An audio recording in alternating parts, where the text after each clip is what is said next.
마지막 시간에 지금 이제 23장과 24장과 25장인데 23장에서는 우리 일상생활과 관계된 두 가지가 23장, 24장에 나오죠. 23장에는 뭐가 나오죠? 장례식이 나와요. 24장은요? 결혼식이 나와요. 자, 먼저 장례식을 살펴볼 텐데 지금 여기 보니까 그림을 보시면 이게 무슨 장면 같습니까? 누구의 장례식이에요? 문구. 네, 사라의 장례식이겠죠.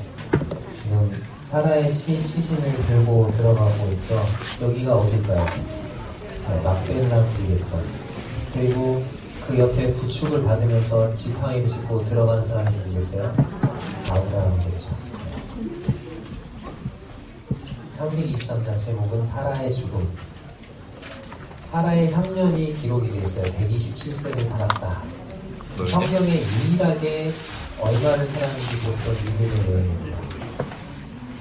자, 제가 여기다가 112년의 결혼 생활이라고 했는데 고대 근동에서 여자의 평균 결혼 나이가 몇 살이라고요? 15세. 15살이다. 그러면 15살에 결혼을 했다면 사라가 127세에 죽었으니까 몇 년간 결혼 생활한 거예요? 112년. 112년의 결혼 생활을 한 거죠. 112. 한 세기가 넘게, 세기라는 말을 쓰네요. 그죠?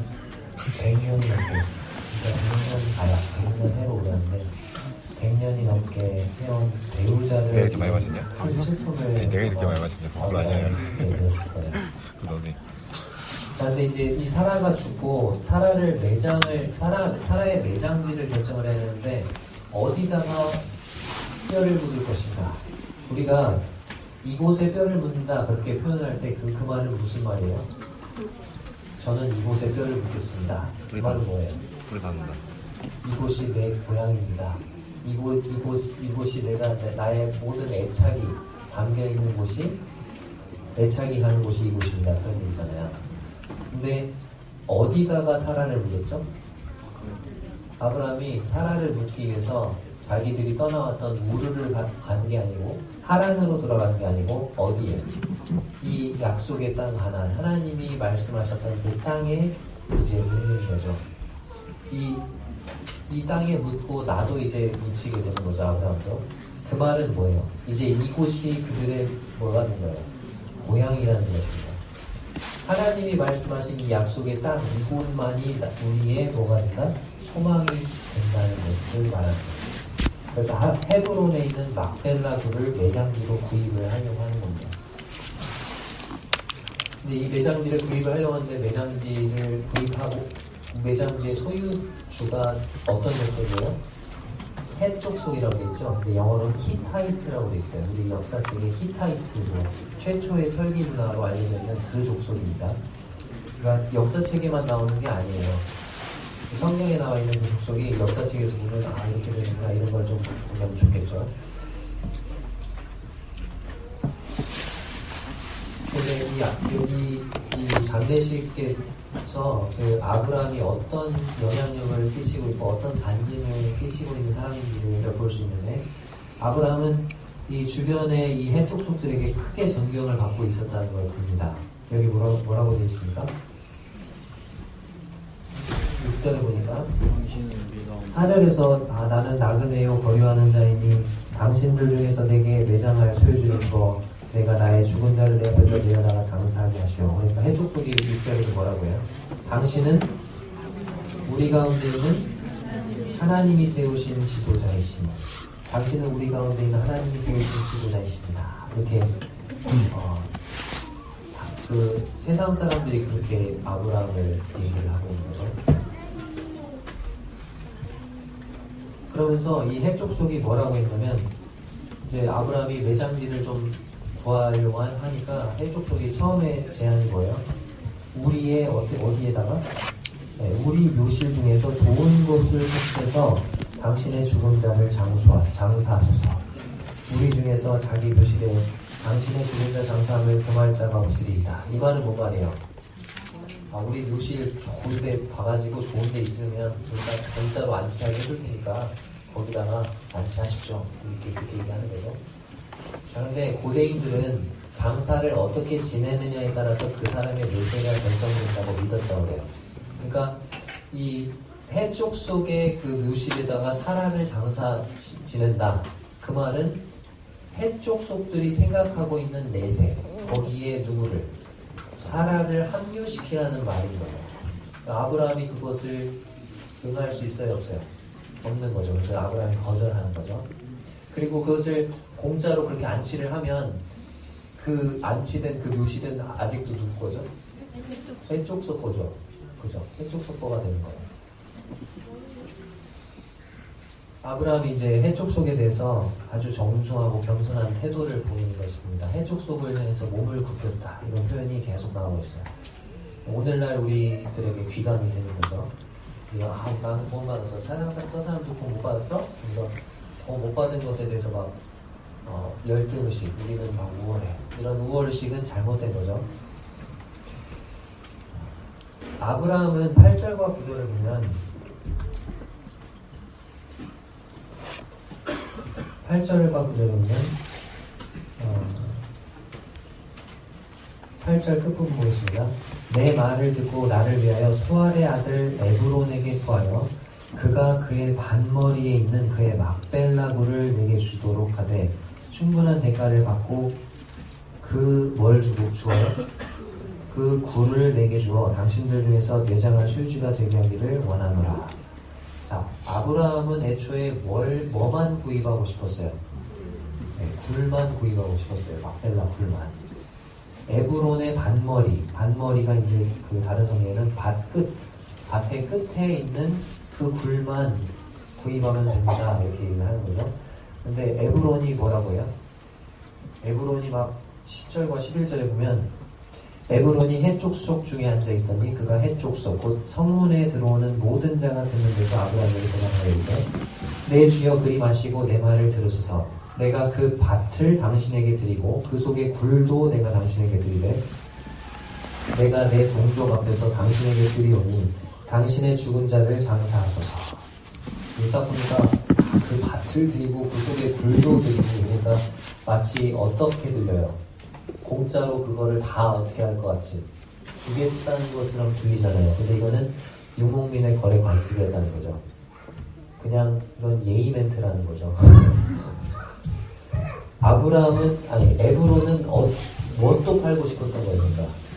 지금 아브라함은 뭐만 구입하고 싶었다고요? 굴만 주세요 그랬는데 에브론은 뭐라고 했어요? 갑자기 밭이 나와 지금. 밭을 말할 필요 없는데 내가 밭도 드리고 굴도 드릴 테니까 거기다가 장사하세요. 이거는 준다는 게 아니고 맹세를 하겠다는 거거든요. 그래서 밭 전체를 팔고 싶었던 거죠. 이제 그 당시에 이제 히타이트법에 대한 두 가지 견해가 있는데 왜 이렇게 둘 다 막 팔고 싶었을까? 첫 번째는 땅의 소유자는 그 땅을 소유하고 있는 한 나라의 군사적인 의무를 책임져야 해요. 어떤 땅을 가지고 있다면 그 땅을 뭐 할 책임? 지킬 책임이 있는 거죠. 에브론은 그러니까 어떻게 해요? 그 밭 전체를 다 팔아버려가지고 뭘 피하려고 한 거예요? 군사적인 의무를 피하고자 했던 거다. 이게 이제 이 이스라엘의 역사라는 책에서는 그런 견해를 얘기하고 있고 또 다른 견해가 있는데 땅 주인이 토지 일부만 팔면 여전히 그 땅의 세를 전부 내야 돼요. 근데 토지 전체를 다 팔아버리면 누가 내요? 땅세를 새로운 주인이 낸다. 그래서 에브론은 이 세금을 면하기 위해서 그렇게 했다. 이게 아브라함이라는 책에 나오는 견해인데 아무튼 에브론은 군사적인 책임이 됐든 어떤 세금의 책임이 됐든 그런 것들을 면하기 위해서 어떻게 하고 싶었어요? 밭 전체를 굴과 함께 다 팔아버리고 싶었던 것이죠. 막벨라 굴을 이제 매매를 하는데 그러면서 아브라함이 이제 가격을 말을 해라 이렇게 얘기를 하죠. 그래서 13절에 보면 아브라함이 이제 그 땅의 백성이 듣는다 에브론에게 말하여 이르되 당신이 합당히 여기면 청하건대 내 말을 들으시오. 내가 그 밭값을 당신에게 주리니 당신은 내게서 받으시오. 내가 나의 죽은 자를 거기 장사하겠노라. 그랬더니 에브론이 뭐라고 합니까? 15절에서 얼마를 불러요? 땅값은 은 400세겔이지만 그게 나와 당신 사이에 무슨 문제가 되겠습니까? 하면서 막 예의 멘트를 아주 정말 잘 날려요. 소환이 좋은 것 같아요. 근데 은 400세겔을 부르는데 이게 은 1세겔이 아까 11.4g이니까 은 400세겔이면 4.5kg이거든요. 근데 이게 성경에 나오는 다른 토지 거래 금액을 놓고 봤을 때 이게 적은 금액이었다, 큰 금액이었다. 큰 금액. 큰 금액이고 과한 금액이라는 거예요. 아까 그 성전이 지어졌던 모리아 그 성전산 있죠. 아라우나의 타작 마당하고 소까지 다 드리는데 얼마에 샀냐면 다윗이 아라우나에게서 은 50세겔을 주고 샀거든요. 근데 여기는 지금 막벨라 굴하고 거기 밭인데 그거를 얼마를 불렀어요 지금? 400세겔을 부른 거죠. 자, 아무튼 당시에 근데 이제 화폐가 없었다는 걸 알 수 있죠. 은의 무게로 이렇게 거래를 했다는 것을 알 수 있고 은 400세겔을 달아줬다 이렇게 있죠. 자, 이제 아브라함이 구입했던 그 면적은 뭡니까? 에브론의 밭 전체와 굴 그리고 밭 주의 모든 나무라고 17절에 나와 있어요. 에브론의 밭, 곧 그 밭과 거기에 속한 굴과 그 밭과 그 주위에 들린 모든 나무가 성문에 들어온 모든 해족속이 보는 데서 아브라함의 소유로 확정된지라.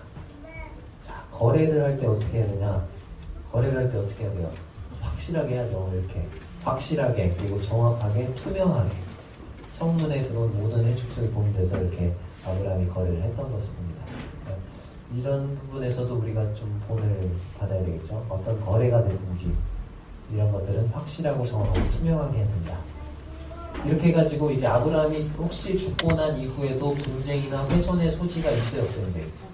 없죠. 없는 거죠. 완전히 확정이 됐으니까. 그리고 태도를 보면 자, 은 400세겔을 딱 불렀어요. 그랬을 때 어떻게 했어요? 아브라함이 그거 너무 많아. 300. 200은 어때요? 무슨 생각해요? 흥정을 하고 막 깎아내리려고 해야 해요. 물론 이게 지금 사라의 죽음과 관계된 장래와 관계된 문제이기 때문에 그렇기도 했겠지만 값을 흥정하지 않고 에브론이 제시한 금액에 구입을 해요. 여기서 이제 얻는 교훈은 뭐냐면 물론 그리스도인이 뭐 바가지를 써야 된다 그런 말은 아닙니다. 하지만 값을 너무나도 지나치게 깎아가지고 막 아니야 뭐 해서 흥정하고 깎아가지고 믿는 사람 진짜 지독하다, 믿는 사람이 더한다 이런 얘기를 들어서는 된다니까? 안 된다는 거죠. 이제 헤브론 막벨라 굴을 보겠습니다. 이게 굴이 아니고 지금은 사원이에요. 막벨라 사원이라고 되어 있는데 예루살렘에서 남쪽 30km 지점이 이제 헤브론이 있는데 여기가 지금 아브라함과 사라, 이삭과 리브가 야곱과 레아의 무덤이 있는 곳이에요. 기념 무덤이 있고요. 이 막벨라 굴을 헤롯 대왕 있죠? 예수님 탄생 때 막 죽이려고 했던 왕 헤롯. 그 헤롯 대왕이 유대인이 아니잖아요. 자기가 애동 사람이잖아요. 그러니까 유대인 친화 정책으로 막 유대인에게 잘 보이기 위해서 건축광으로서 막 건축을 엄청 많이 하는데 그 중에 하나가 뭐예요? 유대인의 어떤 우리 조상들이 묻혀 계신 곳 그 부분을 어떻게 해요? 엄청나게 크게 이렇게 지어져요.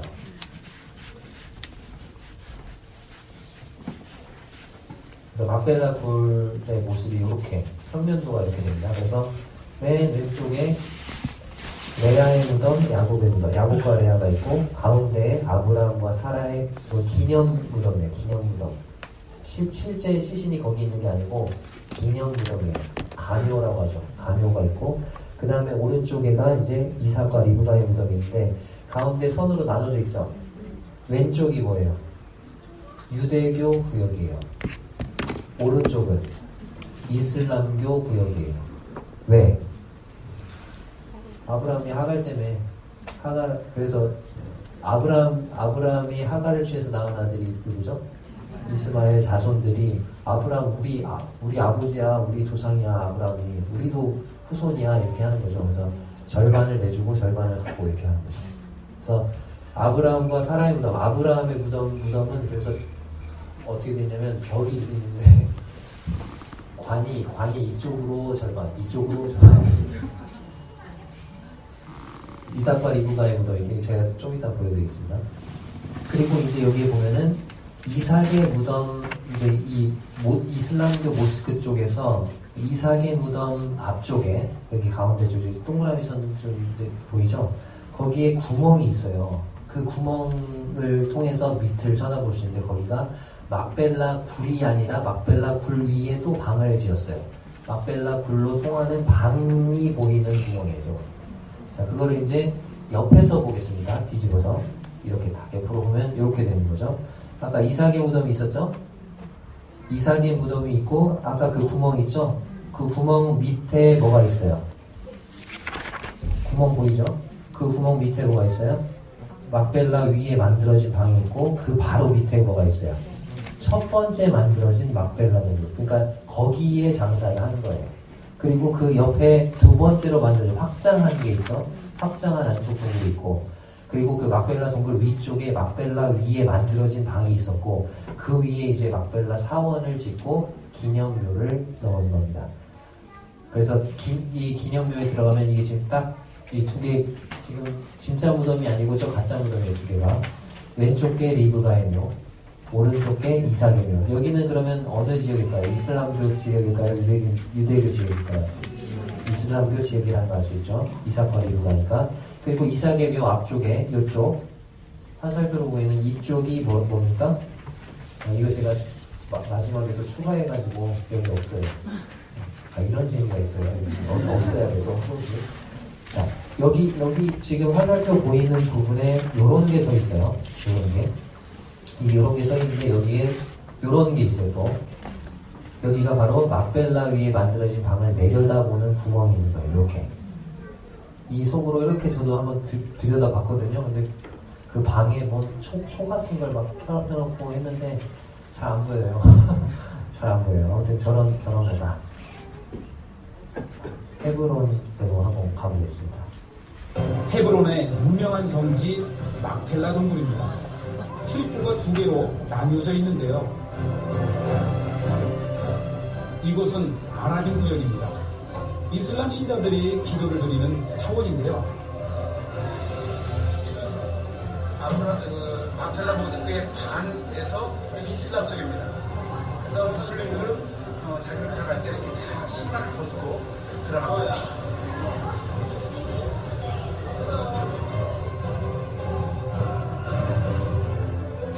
1994년 자, 여기가 누구의 무덤이겠어요? 이삭과 리브가의 무덤이죠. 한 유대인의 총기 난사로 29명의 무슬림들이 사망한 사건 이후 막펠라 사원은 두 곳으로 나뉘어져 있습니다. 여기가 아브라함의 무덤을 볼 수 있는 방입니다.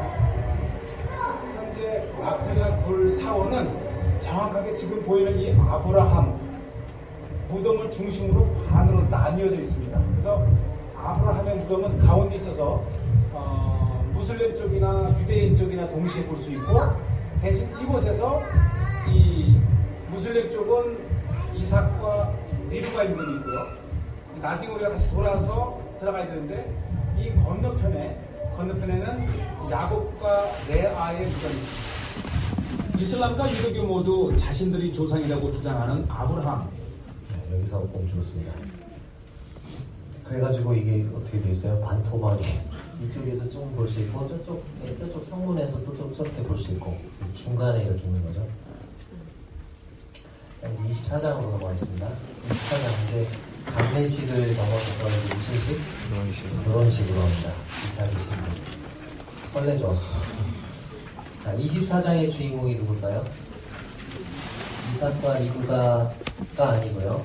이 이삭과 리브가를 짝지어 주시는 하나님이 진정한 주인공이십니다. 결혼을 중요하게 보시고 또 결혼에 관여하시고 인도하시는 하나님. 결혼뿐만이 아니죠. 우리의 모든 일상사에 그렇게 하나님께서 관여하시고 인도하시죠. 아브라함이 이제 자기 집 모든 소유를 맡은 늙은 종을 불러서 부탁을 하죠. 이 늙은 종이 누굴까요? 아까 말씀드렸던 다메쉐크 엘리에셀. 자, 아까 그 맨 1교시에 아브라함이 우르를 거쳐서 하란을 거쳐서 어디로 왔을까요? 어디를 거쳤을까요? 다메섹을 거쳤을 거예요. 거치면서 누구를 만났을까요? 이 엘리에셀을 만났고 엘리에셀이 아마 거기서 합류했을 것이다 그렇게 봅니다. 그리고 그때 이후로 계속해서 아브라함의 종으로서 참 오랫동안 함께 해온 거죠. 지금은 이제 아브라함의 종들을 총괄하는 수장이 된 거죠. 재정 고문이자 또 아브라함의 가장 가까운 친구인 거죠. 근데 여기 보니까 2절에 허벅지 밑에 뭘 넣으라고요? 손을 넣으라. 이 허벅지라는 게 이제 개역 한글 성경에는 한도뼈라고 나와 있었죠. 이게 이제 히브리어로는 야레크라고 하는데 종종 옆구리라고도 번역이 되고 허리라고도 번역이 돼요. 이것은 이제 남성의 생식기 아래 손을 넣는 것에 대한 완곡한 표현이라고 해요. 자, 그러면 왜 남성의 생식기 아래, 그러니까 지금 허벅지 밑에다가 손을 놓고 맹세를 하게 한다. 되게 의미하는 게 뭐냐면 그 맹세대로 제대로 이행을 안 한다. 그러면 어떻게 한다? 내 자식들이 너 죽일 거야. 너 이 맹세 제대로 안 하면 나에게서 태어날 자식들이 너에게 보복할 거야. 이제 그런 거거든요. 그러니까 엄숙한 행위라는 거예요. 이 아브라함이 이제 이 엘리에셀을 이 늙은 종을 보내면서 배우자를 선택해서는 안 되는 부류와 배우자를 꼭 선택해야 할 부류를 말하고 있어요. 배우자를 선택하면 안 되는 부류가 어디 나왔죠?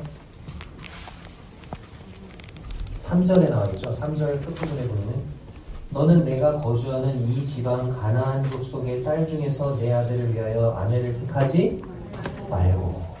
그러니까 이 가나안 족속의 딸 중에서는 택해서는 된다 안 된다?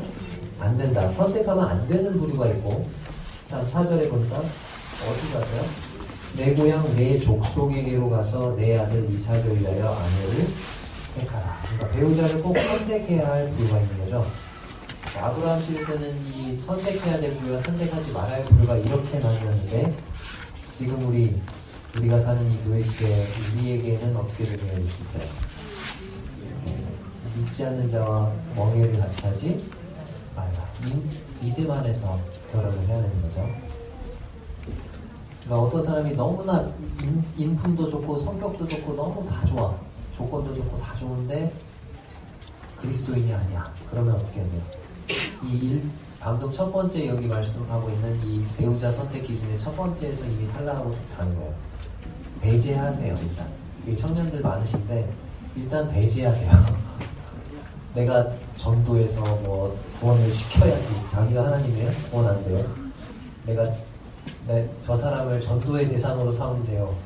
결혼은 전도를 위한 도구가 아닙니다. 자, 7절에 보니까 하나님의 인도하심, 그가 그 사자를 너보다 앞서 보내실지라. 하나님이 인도해 주실 거라고 확신하고 있는 거죠. 그리고 이 늙은 종이 10절에 보니까 뭘 끌고 가요? 그 주인의 낙타 중 몇 필? 10필을 끌고 갔다. 이 낙타 한 마리가 상당한 재산이라고 해요. 아무 집에서나 낙타를 기르는 게 아니래요. 아브라함 시대 낙타 10마리는 오늘날 리무진 10대에 해당하는 엄청난 거라는 거죠. 이 여행거리는 헤브론에서 지금 나홀의 성이라는 아람 나하라임이라는 곳까지 720km. 그러면은 한 20일이 넘는 거의 한 달 가까이 되는 여행길인 거죠. 자, 그리고 이제 그 여행을 쭉 하고 나서 12절에서 14절까지 보면 이 종이 어떻게 해요? 하나님의 인도하심을 구하는 기도를 하죠. 12절에서 14절 같이 읽겠습니다. 시작. 그가 이르되 우리 주인 아브라함의 하나님 여호와여, 원하건대 오늘 나에게 순조롭게 만나게 하사 내 주인 아브라함에게 은혜를 베푸시옵소서. 성중 사람의 딸들이 물을 비우러 나오게 싸우니 내가 우물 곁에 서 있다가 한 소녀에게 이르기를 청하건대 너는 물고기를 비우려 나로 마시게 하라 하니 그의 대답이 마시라. 내가 당신의 낙타에게도 마시게 하리라 하면 그는 주께서 주의 종 이삭을 위하여 정하신 자라. 이로 말미암아 주께서 내 주인에게 은혜를 베푸시는 내가 알게 하리라. 어쩌면 그 주인을 닮았는지. 이 종도 자기의 주인인 아브라함을 너무나도 닮았죠. 하나님의 인도하심을 구하는 사람 옆에 또 하나님의 인도하심을 구하는 또 사람이 있는 거죠. 근데 이렇게 기도를 어떻게 하기도 전에 15절에 보니까 말을 마치기도 전에 하나님은 우리 기도에 이렇게 응답하고 싶어 하시는 것이죠. 자, 이제 이 종이 이 구하는 기도에서 배우자를 선택할 때 주목해야 할 것을 우리가 살펴볼 수 있는데, 이 종이 주목했던 게 뭐예요? 13절과 14절에 나와있죠. 인품과 마음씨예요. 이제 시험 문제를 보는 거죠. 시험 문제를 보는데, 면접이라고 치면 면접 시험 문제를 보는데, 시험 문제가 뭐예요? 물을 좀 주십시오, 이거예요. 근데 거기에 응답을 했을 때 합격점이 뭐예요? 부탁을 안 했는데도 불구하고, 낙타에게 물 주라는 말은 부탁을 안 했는데도 불구하고 누구에게도 물을 주면, 낙타에게까지 물을 주면, 물 좀 주세요. 그랬어요. 목마르세요? 그러면서 물을 한 그릇 떠가지고 이 사람한테만 주면 합격, 실격. 실격. 근데 물 좀 주세요. 그랬을 때 물을 떠서 주고, 감사합니다 하고 마셨는데, 그 길게 딱 섰는데, 낙타가 너무 목말라 보여요. 그래서 제가 낙타를 위해서 물을 드릴게요. 그래서 물을 갖다 주면 합격, 실격. 합격이라는 거죠. 근데 그러는 게 쉬울까요, 어려울까요? 자, 이제 보겠습니다. 자, 리브가 어떤 사람인가? 리브가는 성실하고 부지런한 사람이었어요. 자, 우물가에 물 길러 나오는 여인들이 있었는데 참가번호 몇 번? 참가번호 몇 번? 참가번호 100번이 아니었다는 거예요. 아브라함의 종이 막 기다려서 도대체 이런 여인이 언제 나오나, 한 99번까지 떨어뜨리고 100번째 맞은 게 아니고 몇 번째. 그러니까 해가 저물기가 무섭게 나오는 여인이었던 거예요. 한번 집에 생각해보세요. 자기 어렸을 때랑 엄마가 야 가서 물 좀 길러와. 네 어머니. 그리고 가서 가져오는 사람이 있죠. 아마도 리브가는 그랬던 것 같아요. 그리고 말을 하지 않아도 이건 내가 해야지 그렇게 했을 거예요. 근데 이제 엄마가 이제 물 좀 길러와. 언니가 가. 아니야 내가 갔다 왔어. 너 이거는 네 차례야. 이렇게 막 티격태격 하다가 막 싸우고 막 이제 입을 삐죽이면서 이제 동생이 나오는 거죠. 그럴 수도 있고, 아니면 이제 막 네 갈게요 그리고 자기가 하다가 이제 한 100번씩 나오는 거죠. 그럴 수도 있어요. 그죠? 근데 리브가는 참가번호 몇 번? 2번이다. 성실한 사람, 성실한 여인, 부지런한 여인. 근데 16절에 보니까 성실 부지런할 뿐만 아니라 심히 아름답다. 심히 아름다웠다. 자, 외모를 배우자 선택의 기준에서 완전히 배제할 수 있다, 없다? 없다. 없다는 거예요. 외모도 배우자 선택의 요소 중에 하나이긴 해요. 근데 이것이 그런 얘기가 있죠. 남자는 배우자 선택의 기준이 1번 외모, 2번 외모, 3번 외모. 그래서는 돼야 안 돼요. 안 된다는 거예요. 그러니까 물론 외모도 봤을 때 그래도 내가 이렇게 함께 살만하다. 그런 게 좀 있겠죠. 자, 그 다음에 16절에 보니까 지금까지 남자가 가까이 하지 아니한 처녀다. 도덕적인 순결함을 볼 수 있죠. 그 다음에 19절과 20절에 보면은 친절하고 관대한 사람이죠. 낯선 나그네에게, 낯선 나그네가 와가지고 돈 좀 달라고 하는데 그걸 선뜻 주는 거예요. 그리고 짐승들도 어때요? 불쌍히 여기는 거예요. 목마를 것 같아. 근데 친절한데 어떻게 친절을 베푸느냐? 신속하게, 급히 달려가서 이런 일이잖아요. 그 다음에 인내심이 많아요. 그러니까 자, 낙타가 목마른 낙타가 한 번에 물을 얼마나 먹는지 아세요? 200리터를 먹어요. 200리터를 먹는데 10마리라 그랬죠? 그냥 몇 리터예요? 2000리터면 2톤 트럭입니다. 2톤 트럭. 그러면 20리터짜리 우리 무슨 정수기 이렇게 막 꽂아서 쓰는 거 있죠? 저거에는 그냥 막 이렇게 되는 거예요. 아무튼 꽂아서 쓰는 게 그게 20리터인데 당시에는 그런 플라스틱 병이 없었어요. 물병 항아리예요. 항아리 자체가 5kg예요. 그럼 몇 킬로예요? 25kg를 몇 번을 막록해야 돼요? 100번을 막록해야 돼요. 근데 1분에 한 번씩 못 길어요. 근데 1분이라고 쳤을 때 1시간 40분, 그러니까 2시간이 넘는 시간을 계속 물을 갖다가 몇 톤? 2톤을 그렇게 말한다는 겁니다. 자, 5번째 웃으시는데 체력. 리브가는 아주 건강한 여인이었어요. 다 좋은데 막 너무 막 병 걸리고서는 막 피지컬 그러면 안 되잖아요. 건강해야지 건강한 자손을 낳을 수 있죠. 이삭과 리브가 사이에 지금 또 하나님께서 약속하신 후손을 낳을 수 있는, 그러니까 이 지금 종이 그런 것들도 본 거죠. 거의 2시간 동안 2톤의 물을 낳을 수 있는 건강한 체력을 소유한 여인인 거예요. 진짜. 자, 또 그 가정을 보세요. 25절. 가정을 보니까 너희 집에 유숙할 만한 곳이 있느냐 그랬더니 뭐라고 해요? 아, 저희는 집도 지푸라기도 많고 사료도 많고 주무실 곳 많아요. 이렇게 얘기를 하는 거죠. 그 말은 뭐예요? 가서 막 허락을 일일이 안 맡아도 어디서든지 나그네가 그래 잠자리가 필요해 그럼 언제든지 데려와 라는 분위기가 형성돼 있던 집안이었던 거예요. 손님을 언제든지 환영할 줄 알고 대접할 줄 아는 가정이었다는 겁니다. 그러니까 이런 것들을 다 본 거죠. 그냥 물 한 잔 주세요. 이걸로 이걸 다 본 거예요. 대단한 거죠. 대단한. 자, 그리고 나서 이제 여기 보니까 넘치도록 주어진 보상이라고 되어 있죠. 자, 이 늙은 종이 리브가에게 준 걸 보세요. 반세겔 무게의 금 코걸이. 당시에 리브가가 코걸이를 했나봐요. 당시 그 유행 코걸이였나봐요. 반세겔 무게니까 5.7g의 금 코걸이입니다. 그리고 13겔 무게의 금 손목걸이 한 쌍. 13겔이니까 114g이거든요. 합치면 120g 정도 되죠.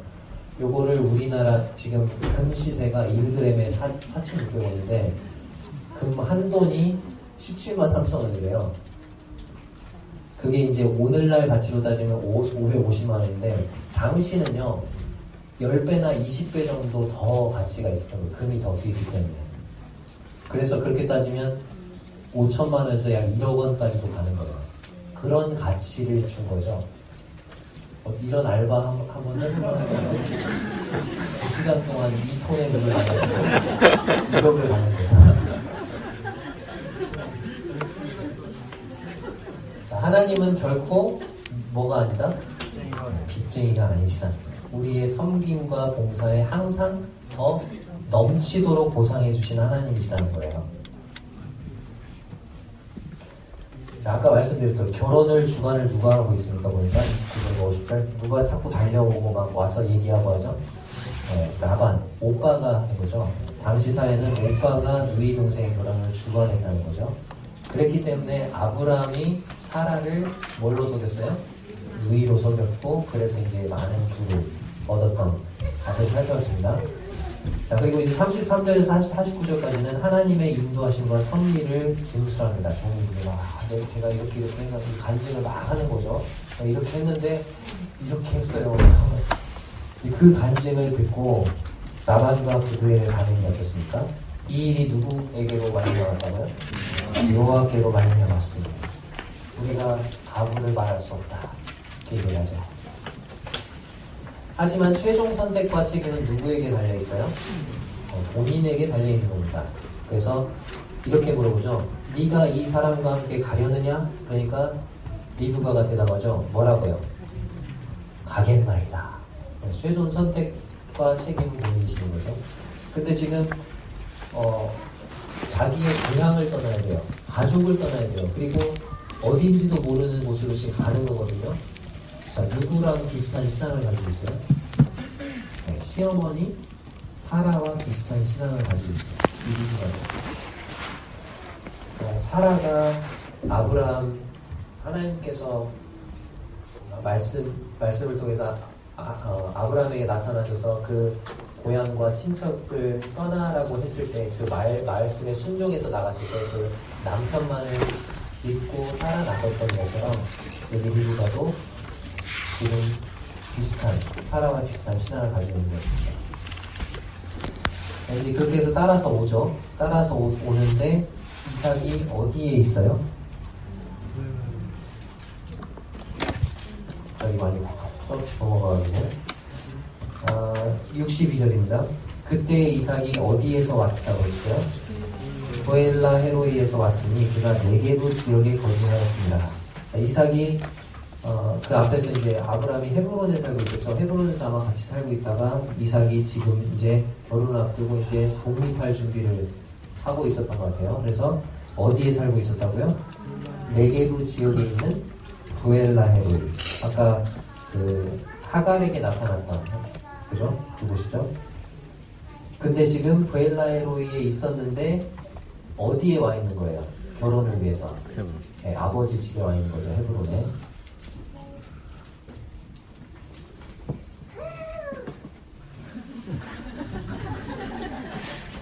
그래서 이제 결혼식을 위해서 아버지가 거대한 헤브론에 와 있었던 것 같고, 결혼식을 마치고 이삭은 이제 어디에 거주했어요? 25장 11절에 나와있죠. 이삭은 어디에 거주했다고요? 부엘라 헤로이에 거주했다고 되어 있습니다. 부엘라 헤로이에서 왔는데 63절에 보니까 이삭이 저울 때 들에나가 뭘 했다고요? 묵상을 했다고 되어 있는데 아마도 자신의 배우자를 위해서 기도하고 있었을 것입니다.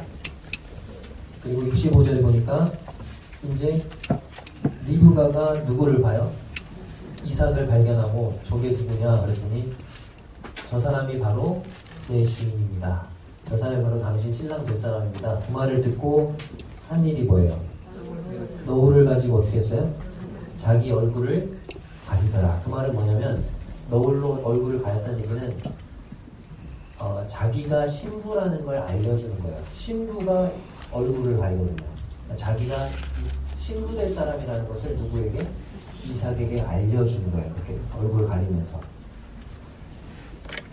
그리고 신부가 될 사람은 너울을 쓰고 있어야 되고, 신랑은 혼인 밤까지 얼굴을 몰라야 돼요. 그래서 야곱과 같은 그런 사태가 일어날 수 있는 거죠.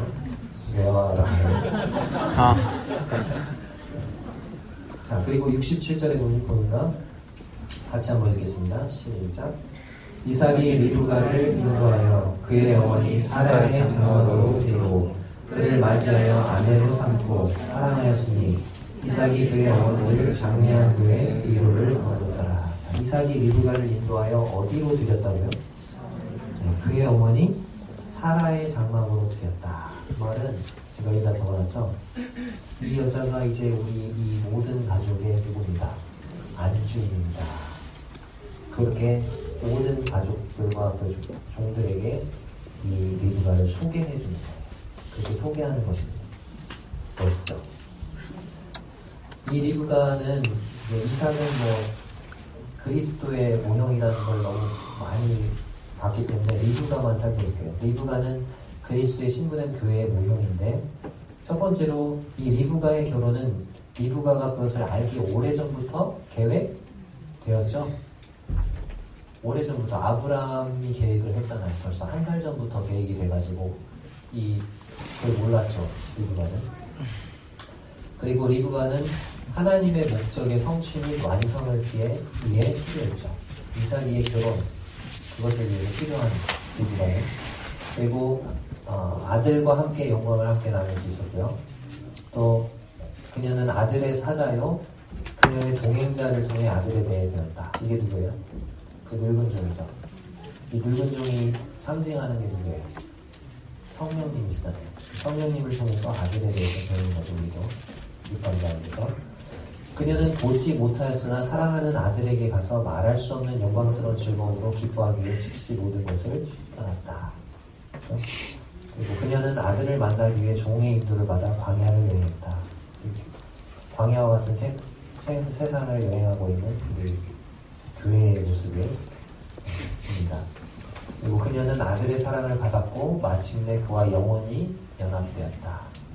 우리가 그 날이 오기를 소원하고 있는 거죠. 아브라함의 이동 경로를 한번 정리해 보겠습니다. 헤브론에 있었어요. 헤브론에서 이스마엘이 출생하고 천사를 대접합니다. 그리고 나서 소돔과 고모라가 멸망한 후에 그랄로 이주하죠. 근데 그랄로 갔다가 누구를 뺏길 거예요? 사라를 아비멜렉에게 뺏길 뻔하죠. 위험을 처합니다. 그리고 부엘세바로 오게 되죠. 부엘세바에 와서 이삭을 낳게 되고 아비멜렉이 여기로 찾아오죠. 그래서 협정을 했죠. 그리고 나서 어디로 갑니까? 예루살렘 모리아산까지 가는 거죠. 이삭을 번개로 바치기 위해서. 그리고 부엘세바로 다시 돌아옵니다. 이삭과 함께. 그리고 헤브론에서 누가 죽어요? 네, 사라가 죽습니다. 그리고 누구를 결혼시켜요? 이삭을 결혼시키고 최종적으로 누구도 죽어요? 아브라함도 죽고 막벨라굴의 장사가 됩니다. 자, 이제 창세기 29장 마지막 장이네요. 아브라함의 말년과 죽음입니다. 또 삶의 목표나 비전이 있어요? 이 나이에 뭘 하겠어? 이제 그런 마음을 잘 갖게 되는 거죠. 비관적이 되고 무기력한 그런 삶을 살아가게 된다는 겁니다.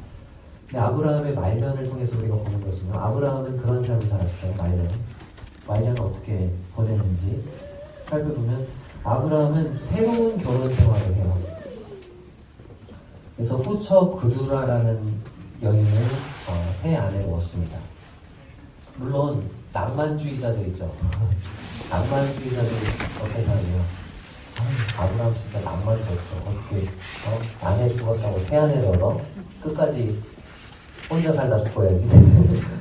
낭만주의자들은 별로 이제 이런 부분을 안 좋게 생각할 수도 있어요. 아브라함이 남은 인생을 사라를 잃은 고통 속에서 막 사라에 대한 추억만으로 이렇게 살아가야 된다 그렇게 말할지도 몰라요. 하지만 하나님은 다른 경건한 여인과 새로운 사랑을 시작하도록 은혜를 베푸셨어요. 제가 여기다 경건한 여인에다가 따옴표를 했죠. 왜 경건한 여인을 했을까요? 아브라함이 아내를 선택했다는 그 여인은 어떤 사람일까요? 경건한 여인을 부르겠죠. 어떤 책에서 그렇게 얘기를 하더라고요. 아브라함이 후처를 맞이했다면 그 여인은 분명 경건한 여인이었을 것이다.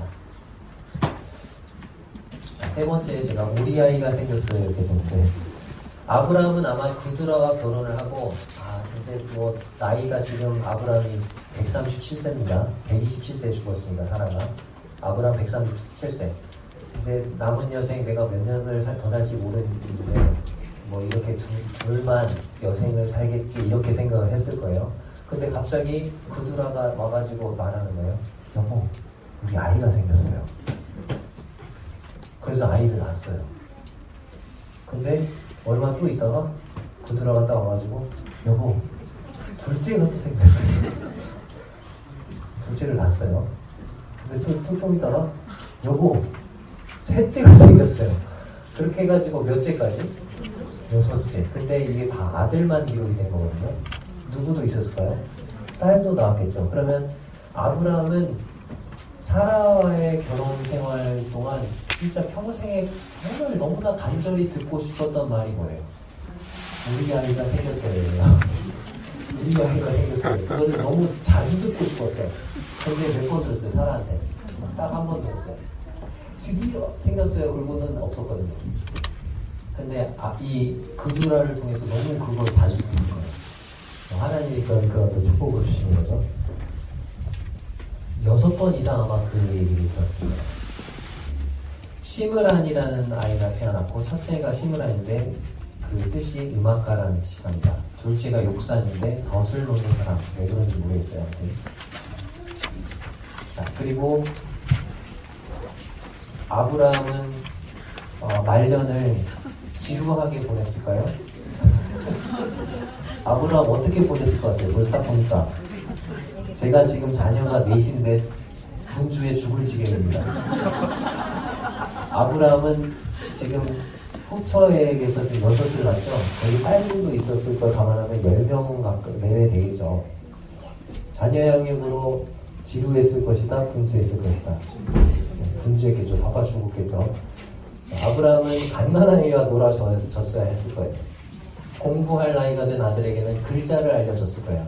저도 그래요. 셋째가 와가지고 아빠 이거 이렇게 쓰는 거 맞아요? 근데 글자를 써가지고 딱 붙이는데 거실이라고 썼는데 거실. 그리고 남자아이들 그 6명하고는 그냥 놀이를 하면 안 돼. 전쟁 놀이를 해야 돼. 전쟁 놀이를 하면서 들짐승을 사냥하는 법, 가축을 돌보는 일, 털 깎는 일, 물건을 사고 파는 법, 또 아까 집에서 길리고 훈련한 막 군사들도 있잖아요. 그 수화를 부리는 일, 좋은 평판과 간증을 유지하는 일, 이런 것들을 가르치고 있죠. 무엇보다도 제단을 쌓는 법, 그리고 유일하신 하나님을 예배하는 법, 이런 것도 가르칠 수 있습니다. 성경에는 이런 기록이 나와요, 안 나와요? 나오지 않아요. 하지만 우리는 1절에서 4절까지 그냥 나오는, 이름만 나오는 그 우리가 행간을 읽는다고 하죠. 그 행간에서 이런 걸 읽어낼 수 있는 겁니다. 1절에서 4절까지 나오는 이 이름들 사이에 이 모든 게 내포되어 있는 거예요. 아브라함은 두 번째로 얻은 이 가족이 싹을 틔우고 또 자라고 꽃을 피우고 열매 맺는 모습을 보면서 충실하게 살았다는 것입니다. 자, 이제 아브라함이 이제 남긴 관대한 유산에 대해서 살펴볼 텐데, 관습에 따르면 구두라는 두 번째 부인이기 때문에 사라의 법적인 지위에 미치지 못했어요. 첩에 가까웠던 거죠. 고대 문화의 전통에 따르면 정실의 자녀들은 첩의 자손들과 유산을 나누지 않아도 됐어요. 25장 5절에 보면은 아브라함이 모든 재산을 이삭에게 줬다 이렇게 돼 있는데, 죽고 난 뒤에 다 줬다는 거고, 25장 6절에 보면 생전에 라고 돼 있죠. 살아있을 때 어떻게 했어요? 죽기 전에 이 모든 그 서자들, 모든 자녀들을 잘 돌봐줬고, 아들들이 각자 그 가정을 떠나서 스스로 삶을 개척할 수 있도록 재정적으로 지원해주고 도왔다고 되어 있습니다. 하지만 이제 이 이삭, 약속의 아들인 이삭에게 위협이 되지 않도록 어떻게 했어요? 이스마엘처럼 그들을 동쪽으로 보내서 살게 하는 거죠. 자, 이제 아브라함의 죽음이 기록이 됩니다. 아브라함의 죽음이 7절에 기록이 되네요. 아브라함의 향년이 175세라. 그의 나이가 높고 늙어서 기운이 다하여 죽어 자기의 열조에게로 돌아가매, 그의 아들들인 이삭과 이스마엘이 그를 마므레 앞 해쪽 속 수알의 아들 에브론의 밭에 있는 막벨라굴에 장사하였으니, 이것은 아브라함이 해쪽 속에게서 산 밭이라. 아브라함과 그의 아내 사라가 거기 장사된다. 이렇게 있죠. 아브라함이 몇 세의 나이로 죽습니까? 175세의 나이로 죽어요. 사라가 죽은 지 몇 년이에요? 38년이에요. 내장지는요? 아까 봤던 헤브론 막벨라 그게 되고요.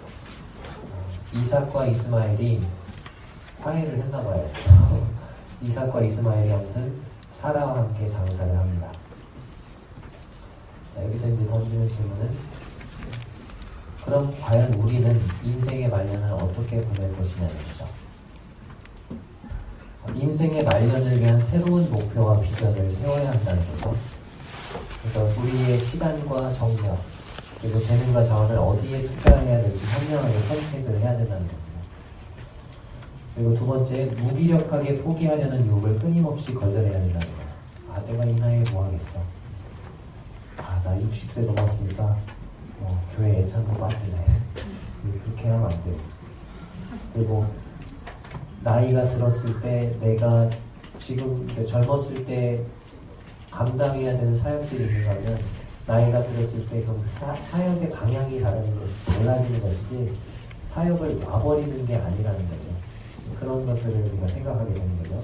어디에다가 그러면 내 남은 그 여생을 투자할 것인가, 그것을 계획을 세워서 선택해서 새로운 목표와 비전을 세워서 해야 된다는 거. 이 부분은 제가 마지막에 또 성경기능적인 요소가 마찬가지고 추가를 한 부분인데, 신약 성경에 아브라함과 관련된 표현이 몇 군데가 나오는 게 있는데, 아브라함의 품이라는 게 나와요. 여기 없어요. 재밌어요. 이런 게 나왔어요. 아브라함의 품, 부자와 나사로의 이야기 아시죠? 거기에서 거지 나사로가 죽어서 어디에 안겨요? 아브라함의 품. 이 아브라함의 품이 도대체 뭐냐?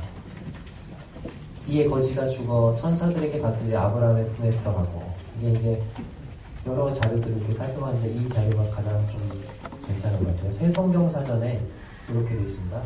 죽은 나사로는 유대인의 풍습에 따라 축복받은 자들의 연회에서 아브라함 옆에 기대어 있는 것으로 묘사되어 있다. 그 풍습은 한 사람의 머리를 의에 앉은 사람의 가슴에다 거의 파묻는 것이었고 가장 호의받는 사람을 거기 앉도록 했다. 예, 요한복음 13장 23절. 이게 뭐죠? 주의 만찬에서 누가 가슴에 기대어 두었죠? 네, 사도 요한이 누구? 예수님의 가슴에 기대어 두었던. 탈무드의 언어를 빌면 아브라함 품에 앉는 것은 곧 어디에 들어가는 것이다? 낙원에 들어가는 것이었다. 자, 아브라함이 아까 믿음으로 의롭게 되었죠? 아브라함이 하나님을 믿음에 그 믿음을 그에게 의로 여기시고 그랬죠? 믿음으로 아브라함은 어디 갔을까요? 천국에 갔겠죠. 낙원. 그러면 우리 믿는 자들은 어디에 가게 될까요? 아브라함이 가는 그 낙원, 천국에 가게 되는 거예요. 낙원에 대한 어떤 관용 표현이라는 거예요. 이 아브라함의 품이라는 것은. 또 다른 표현이 있는데 여기 나는 아브라함의 하나님이요 이삭의 하나님이요 야곱의 하나님이로다. 이제 마태복음 22장에 보면 사두개인들이 부활이 없다고 막 어거지를 쓰면서 예수님에게 오죠. 형제가 7 있었는데 첫째가 아내를 취했다가 죽고 자식이 없고 둘째도 취하고 해가지고 다녔을 때 부활 때 그러면 이 아내는 누구의 아내가 됩니까? 그래서 그런 논리를 펴면서 막 하죠. 그때 예수님이 단방에 이 부활 논쟁을 잠재웠던 표현이죠. 이게 나는 하나님이 모세에게 나타나셔서 하나님이 자신을 소개를 하시는데 뭐라고 소개하셔요? 나는 아브라함의 하나님이요 이삭의 하나님이요 야곱의 하나님이로라. 왜 이 표현이 부활 논쟁을 한 방에 잠재웠을까요? 만약에 부활이 없이 아브라함과 이삭과 야곱이 죽음으로 끝이 났다면 아브라함과 이삭과 야곱은 과거의 사람이에요. 그러니까 하나님은 이렇게 자신을 소개하셔야 돼요. 나는 아브라함의 하나님이었고 이삭의 하나님이었고 야곱의 하나님이었노라. 이렇게 해야 돼요. 근데 하나님은 어떻게 표현하시죠? 과거형으로 소개하셨어요? 현재형으로 소개하셨어요? 현재형으로 소개를 하신다는 거죠. 그러니까 지금도 이들의 영혼이 살아있고 앞으로 육신이 부활될 것을 기다리고 있는 아브라함과 이삭과 야곱의 하나님으로 소개하신 거예요. 그래서 너희들이 믿고 있는 그 창세기를 인용해서 그 부활 문제를 잠재운 거예요. 세 번째는 뭐냐면 아브라함의 후손이라는 말인데 우리가 믿음의 조상 아브라함이란 말 쓰죠. 자, 그러면 우리가 유대인이 아닌데 이스라엘 사람이 아닌데 우리도 아브라함의 후손이라고 할 수 있을까요? 있을까요? 네, 있다는 것입니다. 로마서 4장에 보면 11절과 16절 같이 읽겠습니다. 시작. 그가 할례의 표를 받는 것은 무할례 시에 믿음으로 된 의를 잊힌 것이니 이는 무할례 자로서 믿는 모든 자의 조상이 되어 그들로 의로 여기심을 얻게 하려 하심이라. 그러므로 상속자가 되는 것이 내 조상이 되어 믿음으로 되니 이는 그 약속을 모든 후손에게 굳게 하려 하심이라. 율법에 속한 자에게뿐만 아니라 아브라함의 믿음에 속한 자에게도 그러하니 아브라함은 우리 모든 사람의 조상이더라. 아브라함이 할례를 받았던 게 언제 믿음으로 된 의를 인쳤다고 했습니까? 무할례 시에. 그러니까 할례를 받기 전에. 할례를 받았던 나이가 언제예요? 99세거든요. 99세. 근데 아브라함이 하나님을 믿으니 했던 때는 언제예요? 85세. 그러니까 아브라함이 할례를 받기 전에 믿음으로 의롭게 된 거죠. 자, 이렇게 그러면서 할례의 표를 받은 것은 무할례 시의 믿음으로 된 의를 인친 것이다. 이것은 무할례자로서 믿는 모든 자의 뭐가 된다고요? 조상이 된다. 그러니까 우리는 무할례자들이죠. 이방인들이잖아요. 할례가 없는. 근데 무할례자로서 믿는 모든 자의 뭐가 된다고 했어요? 조상이 됐다. 그리고 16절 끝부분에서도 율법에 속한 자에게뿐만 아니라 아브라함의 믿음에 속한 자에게도 그러니 아브라함은 우리 모든 사람의 뭐라고요? 조상이다. 그래서 조상이라고 말할 수가 있는 거죠. 이제 마지막으로 아브라함에 대한 신약 성경의 평가를 하시고 있습니다. 칼 샌드버그라는 사람이 나무는 쓰러져야 가장 잘 측량할 수 있다. 나무가 이렇게 살아있어요. 세워져 있어요. 그러면 측량하기가 쉬워요. 그래요. 어렵죠. 더 잘할 수도 있고 이게 뭐 번개에 맞아가지고 꺾일 수도 있고 그게 완전히 쓰러졌을 때 가장 잘 측량할 수 있고 그래서 어떤 사람이 죽은 후에 그 사람을 제대로 평가할 수 있다는 얘기죠. 세계 인구의 절반이 넘는 사람들이 아브라함을 위대하다고 평가합니다. 유대인이나 무슬림이나 기독교인 모두 아브라함을 자신들의 조상으로 정죄하죠. 왜 아브라함을 위대하다고 말했습니까?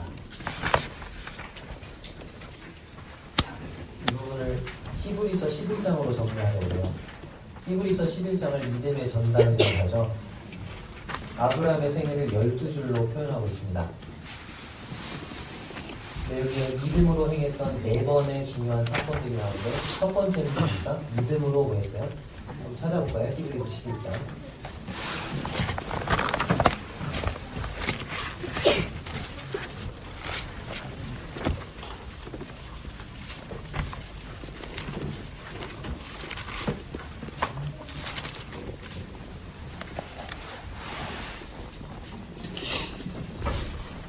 히브리서 11장 8절입니다. 같이 읽겠습니다. 시작. 믿음으로 아브라함은 부르심을 받았을 때 순종하여 장차의 유업으로 받을 땅에 나아갈새 날 바를 알지 못하고 나아갔으며. 자, 여기 8절부터 19절까지 여기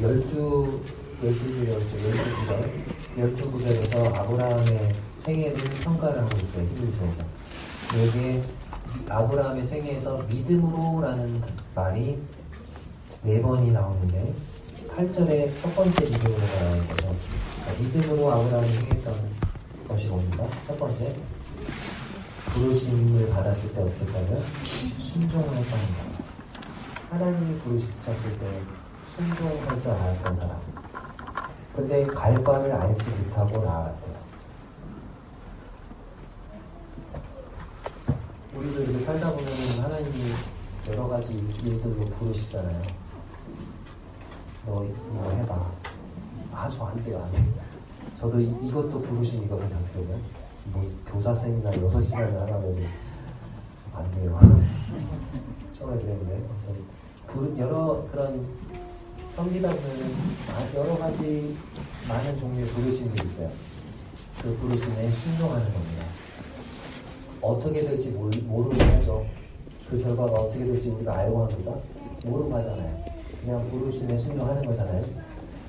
두 번째는 믿음으로 하면서 9절에 나옵니다. 믿음으로 그가 이방의 땅에 있는 것 같이 약속의 땅에 거주하여 동일한 약속을 유업으로 함께 받은 이삭 및 야곱과 더불어 어디에 거하였다고 되어 있습니까? 장막에 거하였습니다. 여기 두 번째 믿음으로의 키워드는 장막입니다. 왜 장막에 거했느냐가 10절에 나와요. 이는 그가 하나님이 계획하시고 지으실 터가 있는 성을 알았습니다. 이 세상에 있는 성이 아니고 어디? 하나님이 계획하시고 지으실 터가 있는 성. 하늘나라에 있는 성. 그 성을 알았기 때문에 이 땅에서 성을 짓지 않았어요. 어디에 거했어요? 장막에 거했어요. 그의 소망이 이 땅에 있지 않았다는 거죠. 13절에서 16절까지 그것을 계속 얘기하고 있어요. 그래서 13절에서는 여기 보니까 이 땅에서 외국인과 머리는 나그네 임을 증언합니다. 그리고 14절 때도 자기들이 본향 찾는 자임을 나타냅니다. 더 나은 본향을 사모한다. 하늘나라를 소망하는 사람이었다는 거죠. 그래서 믿음으로의 두 번째는 나그네 장막 생활입니다. 세 번째 믿음으로가 11절에 나와요. 믿음으로 사라 자신도 이렇게 있는데 다른 번역 성경, 영어 성경에는 믿음으로 아브라함은 이렇게 돼 있어요. 자, 뭐 사라와 아브라함의 믿음이 같이 가는 거니까 믿음으로 사라 자신도 나이가 많아 단산하였으나 무엇을 얻었어요? 이루해야 할 힘을 얻었으니 이는 약속하신 이를 믿으신 줄 알았습니다. 하나님이 약속하신 것을 하나님은 반드시 지키실 것이다. 하나님을 믿고 신뢰했던 거죠. 그래서 인내할 힘을 얻었다는 것입니다. 인내할 수 없는 그런 말이었지만, 그리고 마지막으로 믿음으로가 17절에 나와요. 처음에 나오는 좋은데 중간에 있어요. 17절 같이 읽겠습니다. 시작. 아브라함은 시험을 받을 때 믿음으로 이삭을 드렸으니 그는 약속들을 받은 자에게 그 외아들을 드렸습니다. 중간에 있던 믿음으로가 믿음으로 뭘 했습니까? 시험을 받을 때 이삭을 외아들을 드렸다. 왜 그렇게 드릴 수 있어요? 하나님의 약속 18절에 나있죠. 그에게 이미 말씀하신 대로 자손이란 칭할 자는 누구로 말미암는가? 이삭으로 말미암는가? 하나님의 약속을 믿었던 거죠. 그리고 15절에 보면 뭐에 대한 믿음이 있었어요? 부활에 대한 믿음이 있었죠. 그가 하나님이 능히 이삭을 죽은 자 가운데서 다시 어떻게 할 줄로? 살리시기로 생각합니다. 비유컨대 그를 죽은 자 가운데서 부르받았습니다. 하나님의 약속과 부활에 대한 믿음 때문에 이렇게 할 수 있었던 거죠. 네 번의 중요한 사건을 믿음으로라고 해서 아브라함의 생애를 정리하고 있습니다.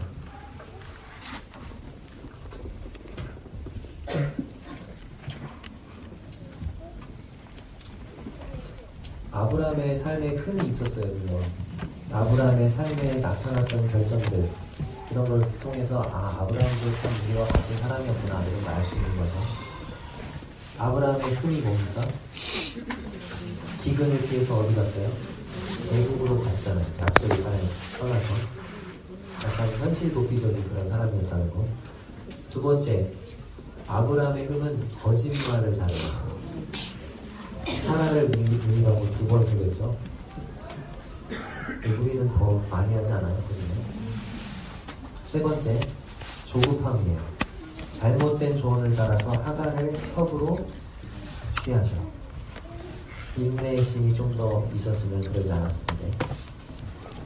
이와 같은 흠이 있음에도 불구하고 아브라함은 우리가 참 신앙에 있어서 따라야 할 본이 많은 훌륭한 그런 믿음의 사람인 것이 확실합니다. 마지막 교훈 살펴보겠습니다. 아브라함의 생애를 통해서 우리가 얻게 되는 마지막 교훈. 첫 번째 같이 읽겠습니다. 시작. 하나님이 어디로 인도하시는지 그대로 따르라. 두 번째 시작. 하나님이 무엇을 약속하시든지 그대로 따르라. 세 번째 시작. 하나님이 무슨 시험을 하시든지 하나님을 신뢰하라. 자, 네 번째 시작. 하나님이 어떻게 축복을 하시는지 나누라. 이상 모든 강의를 마치겠습니다.